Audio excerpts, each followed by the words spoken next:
All right, so let's try this out, everyone. Welcome to the Buccaneer. How are you all doing? I'm just here in the Royal Air Force Museum filming for the next Inside the Cockpit. So we've got the Buccaneer. We also have the Sunderland already in the bag, and there's going to be plenty of other stuff coming up as well. Big thank you, of course, to patrons and channel members who make Inside the Cockpit and this channel possible. More information, of course, on that, if you are so inclined, in the description. Now, let's just have a quick look here. Of course, the Inside the Cockpit is going to go into a lot of detail on the Buccaneer, but let's have a look here what we have. Of course, your stick, it's a push and pull for your all-moving tailplane. For that's the pitch axis. We've got the aileron, of course, in the roll axis here, and we've got the rudder where you would expect them. The rudder controls where you would expect them. Got fuel cocks in the background here, all the way over there. And then we've got some of the general bits and bobs with jettisons control and navigational systems over here. Of course, there is also a navigator in the aircraft in the back in the tandem seat. So the job is not just for the pilot. We have your throttle control over here. It can be linked up so that you move them as one, or you move them separately, like so. Of course, everything has been disconnected here, so I can do that. This is the Buccaneer. I just saw somebody asking the question whether this is the Tornado. It's the Buccaneer S2B, by the way. So this is the RAF variant of the Buccaneer. The Buccaneer, of course, being a Royal Naval aircraft, one of the only, if not the only, Royal Naval aircraft that was actually put into service by the RAF. And yeah, it's also the one that was used during Desert Storm.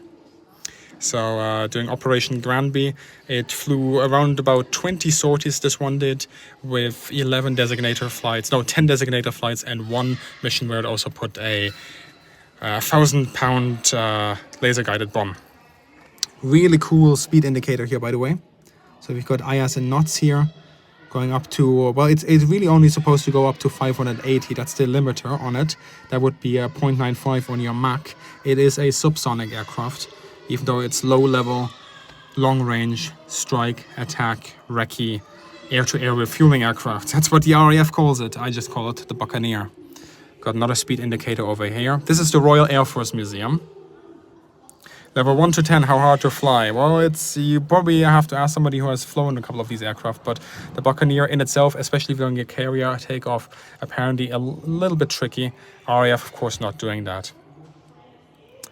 We've got the engine controls over here. So the RPM of the engines, you've got the turbine gas temperatures. The fuel, your fuel loads, these are of course coupled. So you have the main tanks, which are over here, and you have the refill tanks over there. The refill tanks drain first as they're recharging the main tanks that go then flow into the engine, and there are two tanks per engine. And as you can see, it's coupled 2 with 4, 2 to tank with 4, 6 with 8, 3 with 1, and then 5 with 7. More of that, of course, coming in the actual Inside the Cockpit episode. Warning light panel over there. Got some more pips and bobs.